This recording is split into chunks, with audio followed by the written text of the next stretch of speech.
Yes, good evening. First to Dingwall, and Ross County boss Tony Docherty is looking for his side to keep climbing the table after moving out of the relegation places at the weekend. Well, the Staggies did well to hold league leaders St Johnstone to a goalless draw on Saturday, but it only gets marginally easier this weekend as they travel to second-placed Partick Thistle. It wasn't a classic on Saturday as the pre-season title favourites played out a 0-0 draw, but it was a good point for the Staggies, making it 3 unbeaten. This weekend, as the saying goes, it's Fir Hill for thrills, but all Tony Docherty's interested in is climbing the table. It's just important we focus game by game at the moment, and we've now gathered a bit of momentum. You know, our last 3 games we've taken 5 points out of 9, which is 2 away draws and a home win. And that's the kind of momentum that I'm looking for, you know, and whereas having 2 clean sheets, you know, in that 3 performance run as well is very pleasing, and it gives us a platform to go and turn these 1 point into 3 points. Loan signing Trevor Carson has played a key part in County's resurgence. This save on debut, the pick of the bunch. But at the other end of the pitch, it's been more of a struggle. Striker Jordan White has linked up well with talisman Ronan Hale at times this season, but admits he's frustrated by a lack of minutes. I want to always be on the pitch because I know what I can do and I know what I've done for the club, but listen, I'm not going to get my head down. I'm just going to keep working hard. That's what I've always done all my career, so that's all I can do, and when I get the chance, try and prove why I should be playing. I think if you know you're going to keep a clean sheet, you know that it only takes 1 goal to win the game then. Obviously you can't always do that, but it gives us a good platform to build on, and I think the last 2 games we've looked pretty solid in terms of that, and hopefully we can start getting more goals and getting more points on the board. A trip to Maryhill awaits the Staggies this Saturday. County have lost 3-1 to the Jags twice already this season, who themselves come into the game off the back of a hard-earned away draw. A good team, Partick Thistle. I like the way they play. Watched the most recent game there against Morton. I thought they performed really well.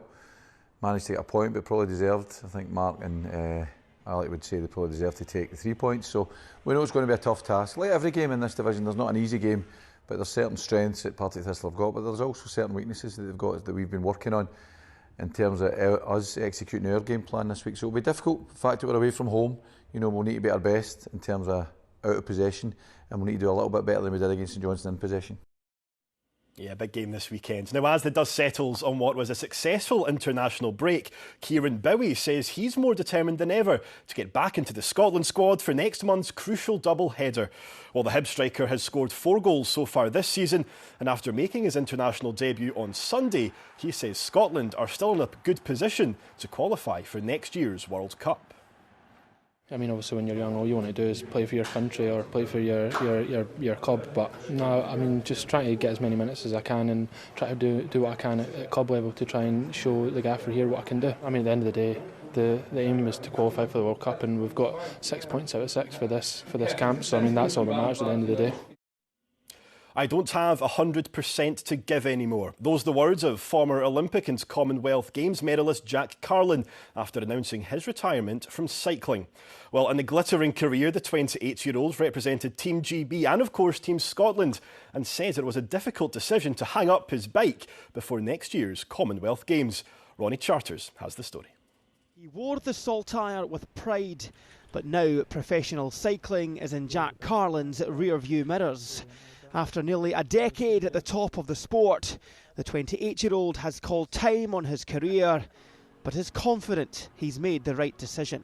The sport that I'm in, you can win or lose by 1,000th of a second. And you have to be 100% there and ready to give it your all. And the truth is, I've not got 100% to give anymore. I don't have the motivation and the desire to do that. And this is the medal-laden career he leaves behind. A 2-time Olympic silver and Olympic bronze medalist.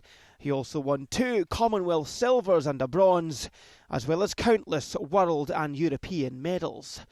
But with the Commonwealth Games next year coming back to Scotland, was Carlin tempted to make Glasgow 2026 his swan song? To go to Glasgow with a Scotland flag on my back, I would have to have known that I'd gave 100% going into it and confident that I was going to do the jersey justice and myself justice. And I think at this time I don't have that. So I'm hopefully going to be inspired by the next generation of cyclists and see what they can do.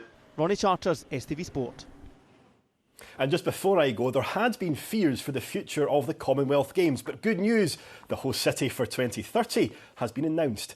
Well, the Indian city of Ahmedabad has been selected to host the Centenary Games 100 years after the first. And in Ahmedabad, the Narendra Modi Stadium, the biggest in the world, and it has a capacity of, get this, 132,000. Well, that's all from me. Chris will be back tomorrow. Have a good evening.